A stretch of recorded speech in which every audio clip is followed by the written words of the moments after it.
Evangelho de Lucas, capítulo 18, versículo 1. Lucas 18, 1. Receba essa palavra como palavra de Deus para a sua vida. Diz assim: então Jesus contou aos seus discípulos uma parábola. Diga, uma parábola. Escuta, Jesus contou aos seus discípulos uma parábola para mostrar-lhes que eles deviam orar sempre. Diga, orar sempre. E diga, nunca desanimar. Escuta isso. Jesus contou aos seus discípulos uma parábola para mostrar-lhes que eles deviam orar sempre e nunca desanimar. Jesus contou uma parábola e a parábola era sobre o dever de orar sempre e sobre não desanimar.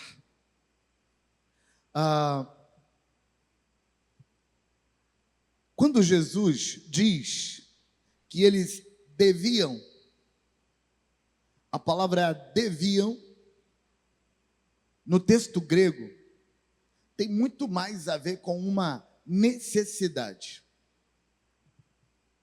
Necessidade como a necessidade que uma pessoa tem de comer, porque se ele não comer, tem uma pena para isso. Como a necessidade que o indivíduo tem de trancar a porta da casa antes de dormir à noite, trancar o portão da sua casa com cadeado antes de dormir à noite, porque se ele não o fizer, tem uma pena para isso. Quando o texto diz que tem um dever, esse dever não está, na maioria das vezes, ligados a dever de lei, dever de imposição legal. A lei de um país diz que tem que ser, então o indivíduo tem um dever. A lei de uma religião diz que tem que ser, então o indivíduo tem um dever. Esse dever que aparece nesse texto é um dever num outro sentido. É um dever no sentido de necessidade. É um dever no sentido de, se não fizer, vai ter consequências sérias.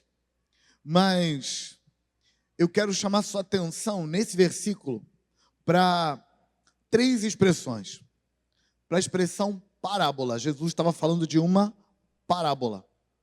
Para a expressão orar sempre, a parábola era sobre orar sempre.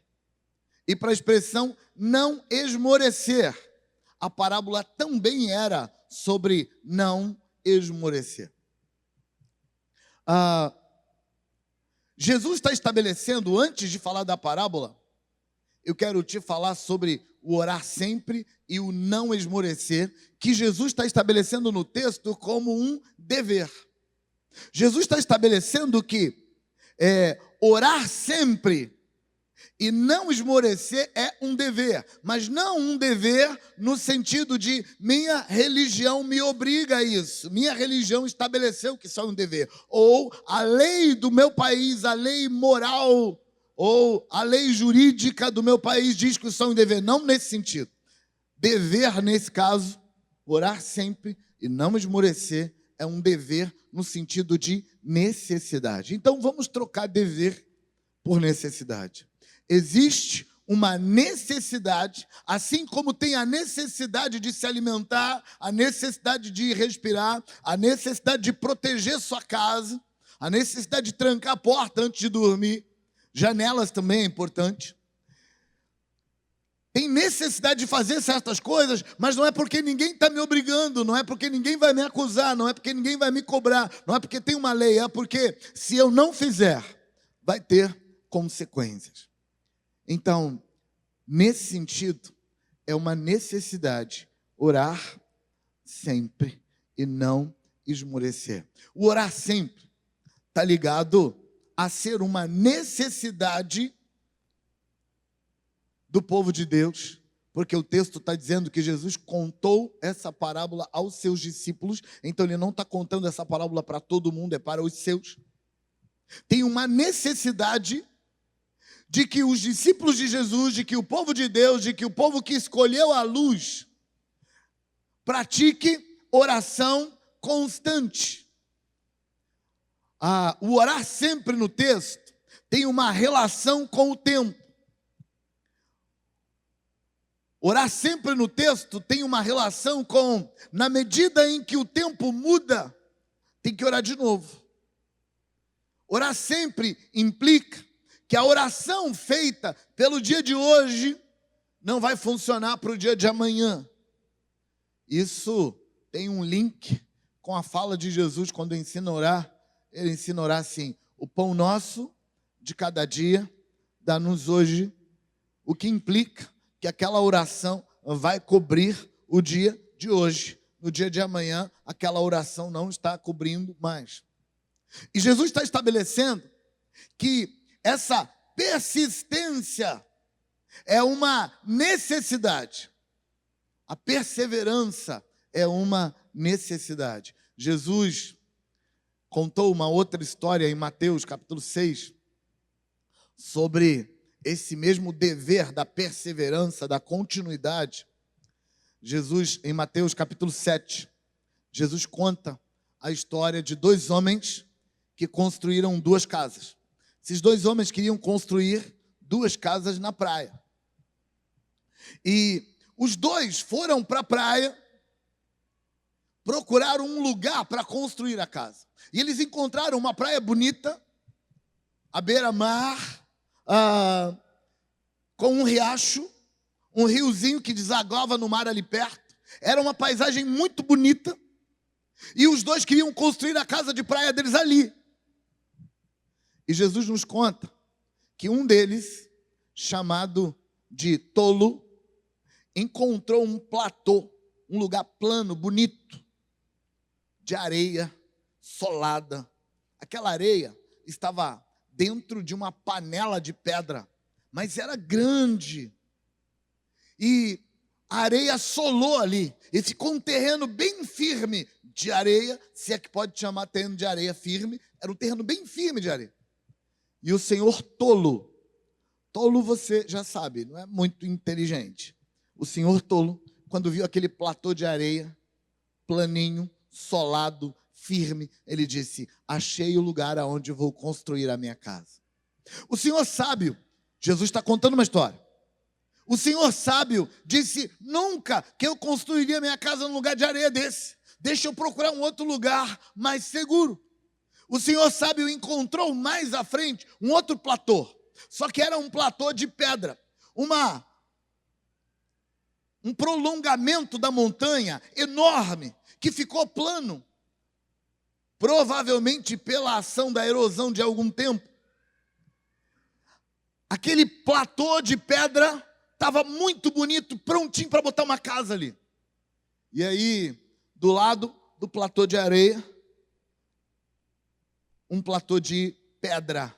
E o senhor sábio construiu a sua casa na pedra. Lucas, contando a mesma história, Lucas diz que o senhor sábio cavou profundamente na pedra e colocou ali os seus alicerces. Enquanto que o senhor tolo cavou na areia e colocou nela os seus alicerces. As duas casas foram construídas, as duas ficaram muito bonitas, e então, um tempo depois, veio uma grande tempestade que caiu sobre as duas casas. E a tempestade que caiu sobre as duas casas trouxe chuva, trouxe vento, trouxe enchente, aquele riozinho que passava ali do lado, perto das duas casas, foi cheio pelas represas acima do riacho, que foram quebrando. As águas do riacho transbordaram e se tornou praticamente uma tromba d'água. E enquanto chovia sobre as duas casas, o vento soprava sobre as duas casas, os rios transbordaram nas suas ribanceiras e as águas vieram sobre as duas casas. Tempestade, vento e tromba d'água empurrando as duas casas. Quando a tempestade passou, a tromba d'água, a chuva e o vento levaram a casa que estava plantada na areia, com areia e tudo. Aquela tromba d'água entrou mar adentro, levando a casa do senhor tolo, provavelmente com ele dentro. Inclusive dizem as más línguas que lá no mar adentro um tubarão o devorou. Mas eu não sei. Eu tinha certeza que ia ser engraçado essa parte mesmo. Mas eu vou melhorar, vocês vão ver. Eu vou conseguir 1 hora e vai dar certo. O fato é que 2 casas foram construídas numa história contada por Jesus para ajudar a gente a perceber a mesma coisa que Jesus está contando na história, na parábola de Lucas, sobre permanecer. Jesus está falando sobre 2 casas, uma que construiu e permaneceu e outra que construiu e não permaneceu. Um dia a casa estava lá, no outro dia ela estava mar adentro, levado por um turbilhão de água que passou por ali. Não conseguiu permanecer.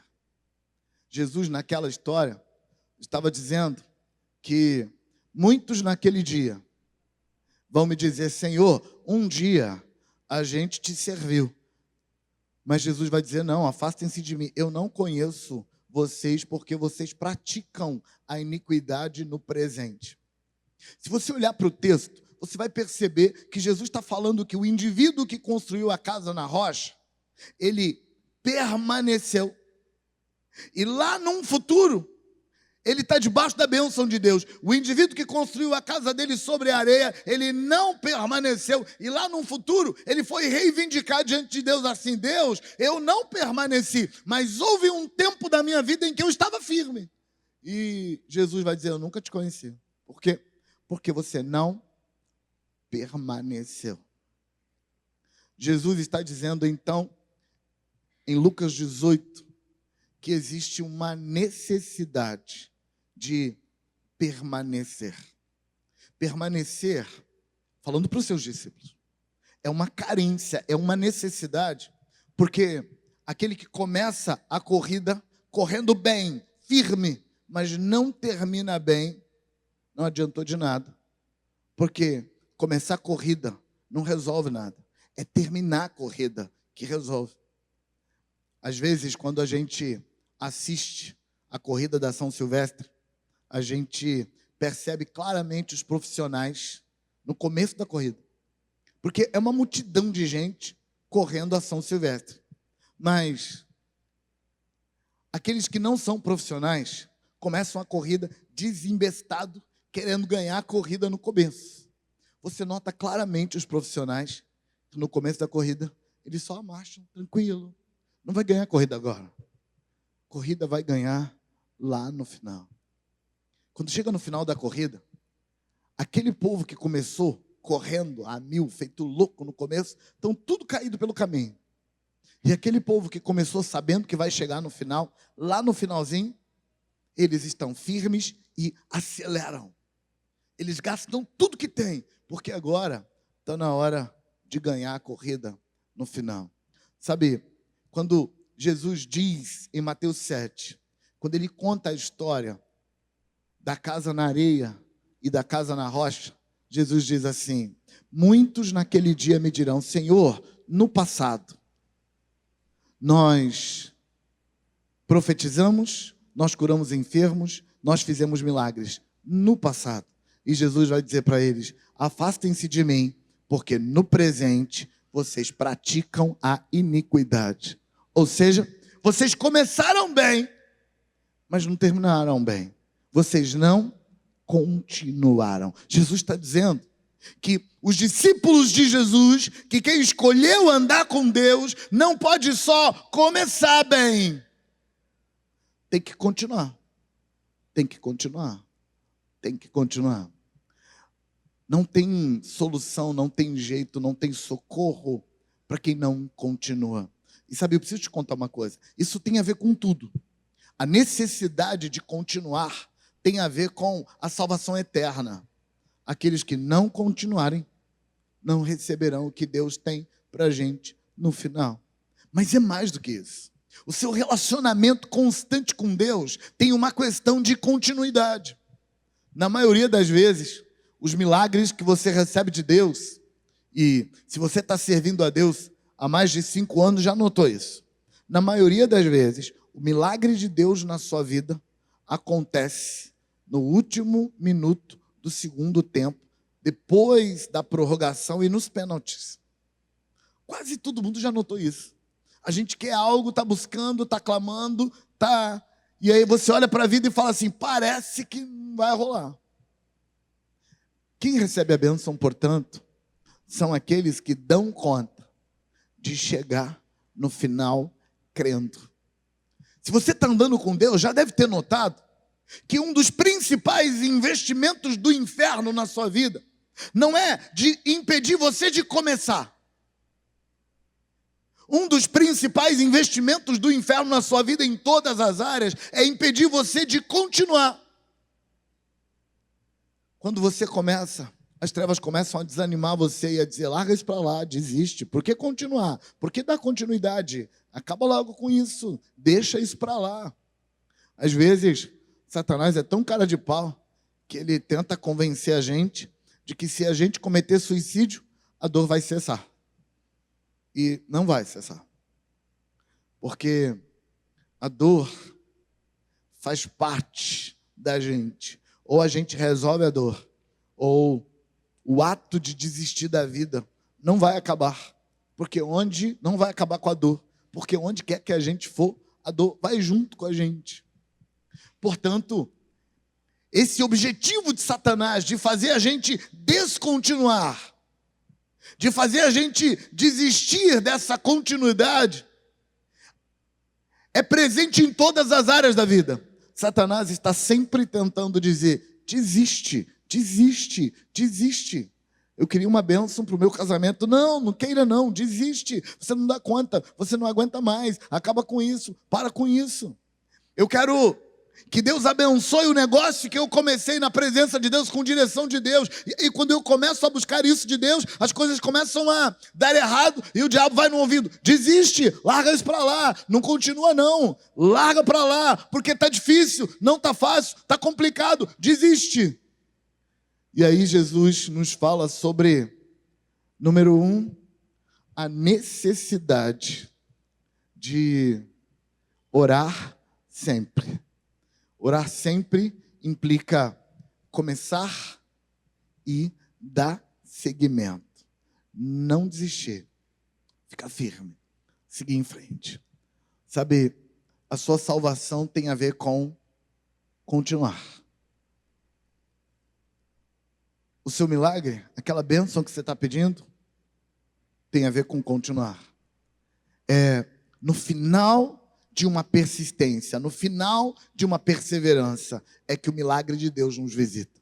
Então, a primeira expressão está resolvida, que é a expressão orar sempre. Tem um dever, uma carência, uma necessidade de orar sempre. Mas tem uma segunda expressão que eu quero chamar a sua atenção no texto. Nunca esmorecer. Eu sei que para a maioria de nós, pensar em orar sempre, que é a primeira expressão, é igual a não esmorecer. Ou nunca desanimar na versão NVI. E por que a maioria de nós pensamos que orar sempre é a mesma coisa que não desanimar? Porque se eu desanimar, significa que eu não orei sempre. Se eu orei sempre, então significa que eu não desanimei. Mas Jesus deixa a gente entender que são coisas diferentes, porque ele diz, deviam orar sempre e nunca desanimar. Jesus coloca as duas coisas. Jesus está dizendo que para que eu consiga persistir na minha busca de Deus, eu preciso tomar uma decisão de não desanimar. A palavra desanimar no texto grego tem a ver com perder as forças emocionais. Tem a ver com não ter energia emocional. E aqui é que dá um nó na nossa cabeça. E por isso Jesus precisou usar uma parábola. Dá um nó na nossa cabeça o seguinte fato. Se eu não tenho mais força, que é isso que significa desanimar, então, como é que eu vou conseguir não desistir se eu estou sem força? Por isso Jesus coloca o não desanimar como parte do processo. Você não vai receber o que Deus tem para a sua vida se você não continuar até o fim. E para você continuar até o fim, você precisa tomar a decisão de não desanimar. E aí, você provavelmente está pensando assim: pastor, e se a gente já estiver desanimado? Porque agora já era, pastor, não é para desanimar, já desanimei. Então, aqui que entra a fala de Jesus. Escuta isso com muita atenção. Deus nunca vai te dizer para fazer alguma coisa que você não pode fazer. Se Deus está te falando assim: ei, não desanima, não permita que as suas forças acabem, não permita que você fique sem energia. Se Deus está falando para você fazer isso, então você é capaz de fazer. É claro que Deus, Ele fala algumas coisas para a gente fazer que dá um nó na cabeça. Por exemplo, André apareceu para Jesus com uma demanda, e a demanda de André era: Senhor, tem 20 mil pessoas para comer, e a gente só tem 5 pães e 2 peixes. Jesus, despede o povo, porque esse lugar aqui é deserto. Deserto, não deserto de vegetação, deserto de comida. Não tem população morando aqui para que a gente consiga lugar para esse povo todo comer. São 20 mil pessoas. Se você mandar eles embora, é possível que cheguem em algum lugar e consigam comida a tempo, antes de desmaiar. E Jesus disse: não vai dar tempo deles chegarem em algum lugar, eles vão desmaiar pelo caminho. E Jesus disse: dai comida para eles. É aí que dá o nó. Como assim dar comida para eles? Não é, vocês dão comida para eles. Às vezes Deus manda a gente fazer alguma coisa que Ele sabe que a gente é capaz de fazer, mas a gente não sabe que é capaz de fazer. Mas acredita no que eu estou te falando: se Deus mandar fazer, então pode fazer. E sabe uma coisa que Deus está mandando fazer? Ele está dizendo para as pessoas que não estão dando continuidade porque desanimaram. Desanimaram significa a força psicológica acabou. E a maioria absoluta de nós, irmãos, quando a força psicológica acaba, quando o desânimo toma conta, a gente tem certeza absoluta que agora a gente não dá conta de continuar. A gente não dá conta de fazer a primeira necessidade. Mas Jesus está dizendo, para você dar continuidade, para você não desistir, para você chegar no final da corrida e ganhar a corrida, você precisa tomar a decisão de: eu não vou desanimar, mesmo quando já tiver desanimado. Aqui entra uma descoberta nos seres humanos que a maioria de nós demora a vida inteira para descobrir. Nós conseguimos tirar energia de algum lugar que nós não conhecemos quando tomamos a decisão de tirar essa energia. Sabe, você vai notar isso em algumas situações. Quando você estiver completamente acabado, sem energia, no final de um dia, que é o final de uma semana, que é o final de um mês, que é o final de um ano, super complicado, e você se jogou na cama e você disse para você mesmo: acabou para mim, vou dormir 2 dias, já era, não me peçam nada, eu não consigo mais nada, eu não tenho energia para mais nada, eu estou com vontade de chorar de tanto cansaço, e você está ali jogado, você tem certeza que não cabe mais nada. E então alguém traz uma demanda do tipo: seu filho caiu, quebrou o braço, tem que levar para o médico agora. Acontece um fenômeno que você esquece que não tem energia. Você esquece que está cansado. Você esquece que tinha dito para você mesmo que não pode fazer mais nada. E quando você vê, já saiu, já levantou, já fez. E qualquer um que te encontrasse no caminho fazendo o que tem que ser feito, diria: mas você não falou que não aguentava mais nada? Então deixa eu te contar uma coisa. A gente consegue muito mais do que acha que consegue quando a gente toma a decisão. Tomar a decisão de eu não vou desanimar. Eu não vou deixar a minha energia acabar. Por quê? Porque está na hora de tomar uma postura e não desanimar. A razão por que Jesus coloca o não desanimar logo depois do é preciso ir até o final, é porque a ferramenta mais poderosa do inferno para não deixar você ir até o final é apontar a sua falta de energia. Não tem energia. Desiste, se entrega, abre mão, se mata, abandona, deixa para lá. Você não aguenta mais. Sabe, a boa notícia de Jesus, através de mim para você, é uma notícia que talvez você não goste de ouvir. Você aguenta. Embora seja uma notícia que você não queira ouvir, eu preciso te contar que muitas vezes é essa notícia que vai salvar sua vida. Muitas vezes é essa notícia que vai salvar seu casamento. Muitas vezes é essa notícia que vai salvar sua saúde, que vai salvar seu milagre. Porque é justamente na hora em que você diz, não dá mais, eu não aguento mais, eu não vou chegar até o final. Eu já joguei o primeiro tempo. Eu já joguei o segundo tempo, eu já joguei a prorrogação, eu já joguei os pênaltis, a gente está no último segundo, eu não aguento mais, eu vou levantar a bandeira branca, eu vou desistir, eu vou acabar com isso, eu não aguento mais. E aí Deus fala assim, ei, mais um poucochinho de tempo, e aquele que vem virá, e não tardará, e o meu justo viverá da fé, e se ele recuar, a minha alma não tem prazer nele. Pastor, você tirou isso da onde? Hebreus, capítulo 10, versículos 35 a 39. É ali que começa a definição da fé. Na definição da fé, que a gente aprende que a definição da fé começa em Hebreus, capítulo 11, versículo 1. Mas você precisa entender que a Bíblia não foi escrita originalmente com capítulo e versículo. A Bíblia foi dividida em capítulo e versículo muito depois. E muitas das divisões não começou em cima do assunto.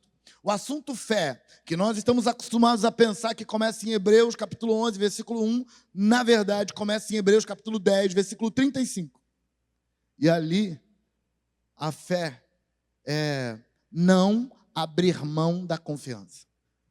O escritor aos Hebreus, que eu acho que foi Paulo, disse, não abram mão da sua confiança, porque a sua confiança será ricamente recompensada. Mas ela vai ser ricamente recompensada se você ficar até o final crendo. Então Satanás sabe que a chance dele está em convencer você a não ficar até o final crendo. Se você desistir na metade do caminho, você perde tudo. O escritor aos Hebreus segue com a fala dele. Depois que ele diz que a fé é não abrir mão da confiança. Decidiu confiar, agora fica confiando até o final. Ele segue na sequência disso, dizendo que é importante que você persevere, porque depois que você perseverar, você vai alcançar a promessa que foi dada.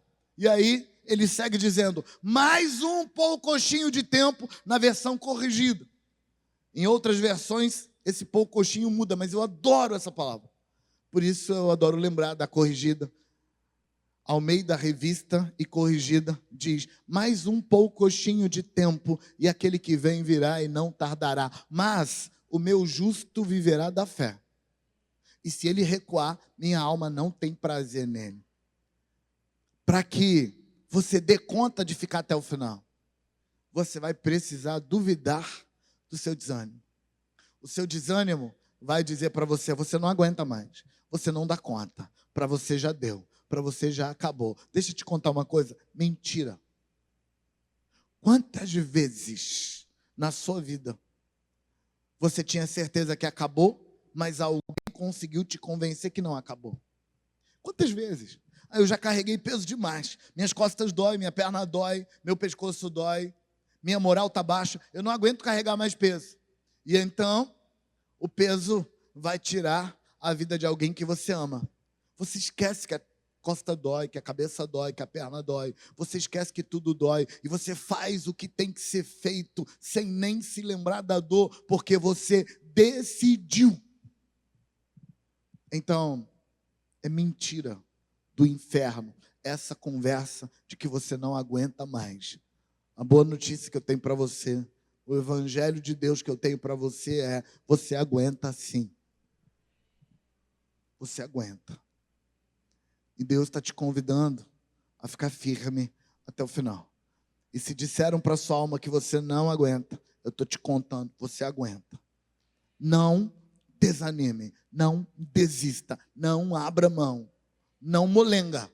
Levanta a cabeça, toma postura, seja homem de Deus, seja mulher de Deus. Está na hora de lutar pela bênção que Deus prometeu para você. Está na hora de lutar pela sua família. Está na hora de lutar por aquilo que Deus disse que vai vir sobre você. Está na hora de dizer: eu vou ficar até o final e ponto. Jesus está falando sobre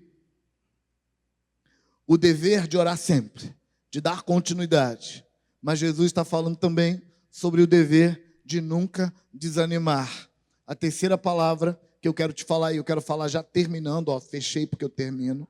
A terceira palavra é a palavra parábola. Quando é que Jesus contava parábola? Por que Jesus conta uma parábola sobre o dever de orar sempre e nunca desanimar? Jesus conta parábolas quando a mente humana não dá conta de alcançar a verdade. Parábola, nesse texto, tem uma ligação com comparação a partir de uma coisa conhecida para algo desconhecido. Comparar alguma coisa a partir do subjetivo para o objetivo. Tem algo que eu entendo, então eu vou olhar para algo que eu não entendo a partir daquilo que eu entendo. Jesus conta sobre a necessidade de orar sempre e nunca desanimar, usando uma parábola. Para quê? Para nos fazer entender que esses não são conceitos naturais. Persistir na fé é um conceito que a sua mente não aceita naturalmente. Sua mente luta contra isso. Aliás, quer arrumar uma briga com uma pessoa?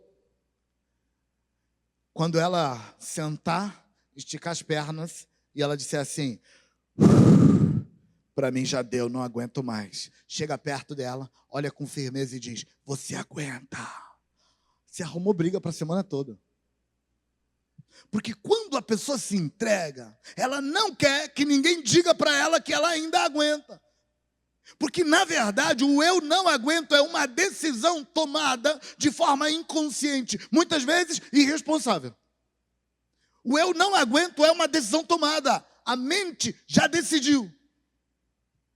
E aí, ninguém quer escutar. Não, você aguenta. Levanta a cabeça, toma postura. Outro dia, eu tive que fazer isso com um marido que me ligou, ele estava completamente desanimado.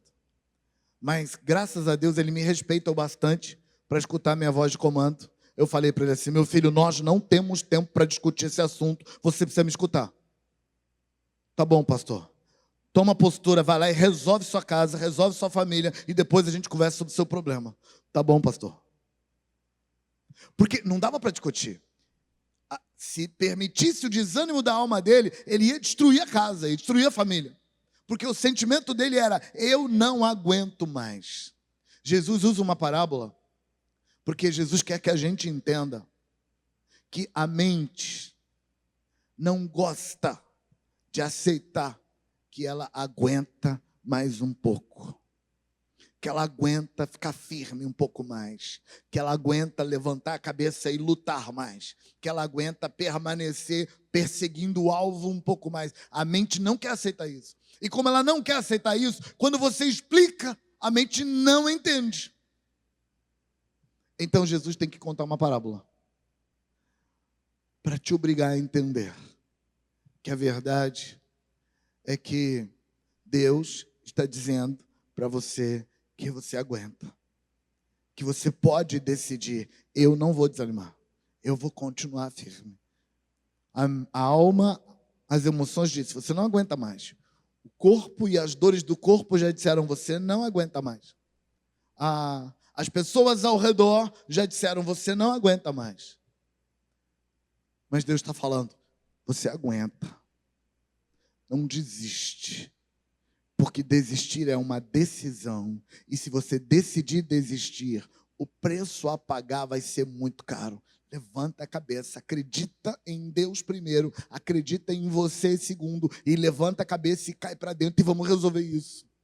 Deus vai te dar um milagre. Eu vou te dar uma segunda chance. Deus vai te dar o seu milagre. Deus vai te dar o seu milagre. Mas depois que você tiver perseverado até o último minuto da prorrogação nos pênaltis no segundo tempo, quando você tiver ficado firme até o final, então Deus vai te dar o seu milagre. Então você precisa tomar a postura de acreditar que você pode não desanimar, sim, Senhor.